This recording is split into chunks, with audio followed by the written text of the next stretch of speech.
Penjenamaan semula sistem penguatkuasaan automatik AES dan sistem pemberian mata demerit kesalahan jalan raya ke JARA diyakini mampu meningkatkan keberkesanan penguatkuasaan keselamatan jalan raya.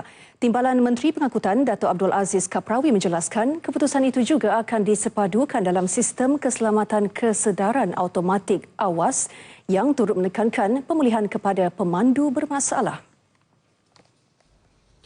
Melalui sistem baharu, kamera AES akan membuat rakaman kesalahan dari pandangan hadapan dan belakang kenderaan.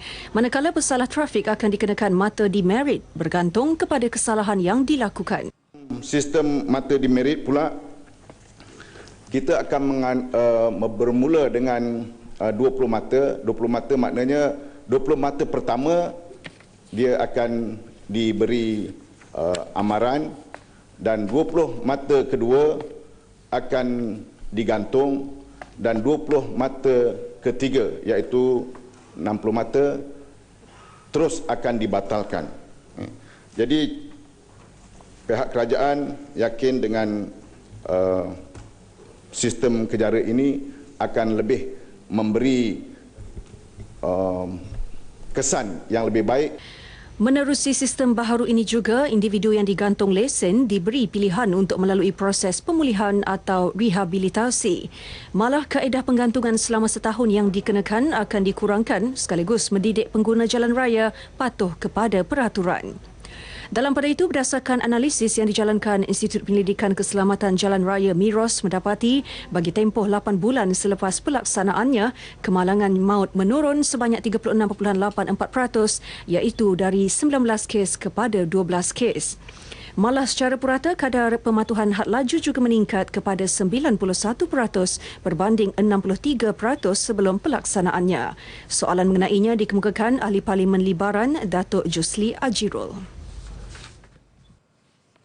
Kementerian Pendidikan Tinggi mendedahkan hasil sistem kajian pengesanan graduan bagi tahun 2015 menyaksikan 23.9% atau seramai 54,867 mahasiswa masih belum bekerja atau menganggur dalam tempoh 3 bulan sebelum convocation.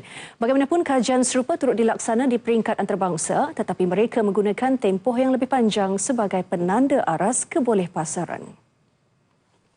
Bagi menangani isu pengangguran dan membantu mahasiswa meningkatkan keupayaan sara diri mereka selepas bergraduat, Kementerian Pendidikan Tinggi telah mengambil inisiatif dengan melaksanakan program kebolehpasaran graduan ataupun graduate employability.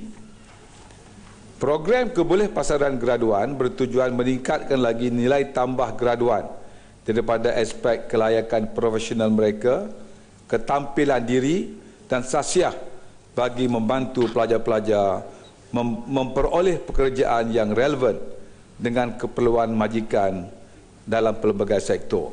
Sebagai menjawab soalan yang dikemukakan, dinyatakan juga program seperti skim latihan Satu Malaysia Slim dan juga Talent Corp membantu mahasiswa menempatkan diri dalam bidang pekerjaan. Bagi yang berada di peringkat universiti, beberapa program sedang dilaksanakan. Antaranya keusahawanan siswa bagi menggalakkan mereka berniaga di dalam kampus. Wakil PKR Bukit Katil, Samsul Iskandar Muhammad Akin, inginkan penjelasan mengenai statistik graduan menganggur sehingga Februari tahun ini. Kementerian Komunikasi dan Multimedia menolak dakwaan wakil DAP Bakri Tek Hua yang menyatakan perkhidmatan pos bergerak tidak mendapat sambutan. Tegas timbalan menterinya Datuk Jalani Johari, sehingga kini 28 unit pos bergerak telah beroperasi di seluruh negara, memberi perkhidmatan kepada 215 lokasi sejak tahun 2011 sehingga 2016. Angka berkenaan termasuk masing-masing 9 unit pos bergerak di pedalaman Sabah dan Sarawak. Di sini saya ingin menafikanlah kenyataan oleh Yang Berhormat Bakri bahawa PAU ini tidak mendapat sambutan, kerana terdapat sebuah PAU yang telah ditempatkan di Air Hitam yang jaraknya lebih kurang 15 km daripada Bakri seminggu sekali. Walaupun kita tahu di Bakri telah wujud 2 buah pejabat pos, iaitu di Pos Ofis Bakri dan Pos Ofis Kampung Kenangan Tun Dr. Ismail. Jadi di sini kita lihat bahawa pihak Kerajaan Barisan Nasional tidak membezakan fahaman politik, kerana apa yang penting rakyat yang diutamakan. Dan untuk makluman Yang Berhormat Bakri, bagi tahun 2015 transaksi yang terlibat di dalam program PAU ini ialah sejumlah 15.14 juta. Jumlah pos bergerak di Sabah dan Sarawak telah dibiayai dengan kos sebanyak 4.5 juta ringgit, manakala 2.5 juta ringgit diperuntukkan bagi perkhidmatan pos bergerak di seluruh semenanjung Malaysia. Inisiatif perkhidmatan pos bergerak telah diwujudkan sejak 2010 bagi memastikan masyarakat terutama luar bandar menikmati kemudahan perkhidmatan asas yang lengkap seperti yang terdapat di kaunter pejabat pos. Ianya diwujudkan di bawah program transformasi Pos Sabah dan Sarawak.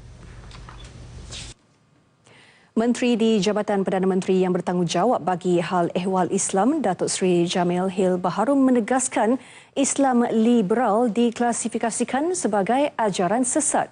Serentak dengan keputusan itu juga, kumpulan berkenaan akan dipantau serta penerbitan mereka akan ditapis jika terdapat cubaan untuk menyiarkannya di media cetak maupun elektronik. Dalam jawapan bertulis kepada Wakil PAS Pasir Mas Nik Abdul Aziz, Datuk Seri Jamil berkata kerajaan telah membuat pendirian yang jelas terhadap liberalisme dalam perisytiharan tahun 2006 semasa muzakarah pasukan petugas Majlis Fatwa Kebangsaan ke-74 yang membincangkan mengenai hal ehwal Islam di Malaysia. Juga telah melabelkan bahawa pergerakan liberal mengandungi pemahaman yang menyimpang daripada iman dan syariah.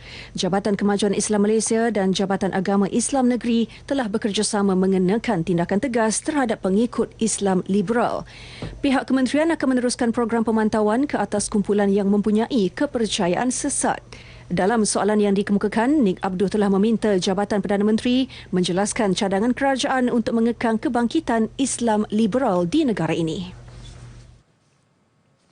Seterusnya, Pejabat Perdana Menteri tidak mengenakan sebarang larangan terhadap media dalam talian untuk membuat liputan program Perdana Menteri Datuk Seri Najib Tun Razak.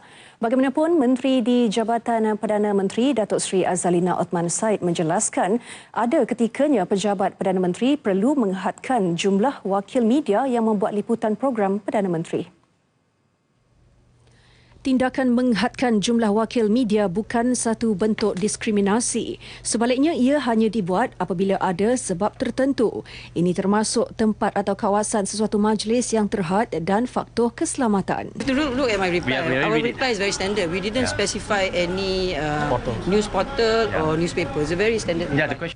Terdahulu, perkara ini telah diberi penjelasan secara bertulis bagi menjawab pertanyaan wakil DAP Teo Ni Ching yang ingin tahu sama ada Pejabat Perdana Menteri melarang petugas media dalam talian seperti Malaysia Kini, The Malaysian Insider dan Malay Mail Online untuk membuat liputan aktiviti Perdana Menteri walaupun mereka mempunyai permit media yang sah.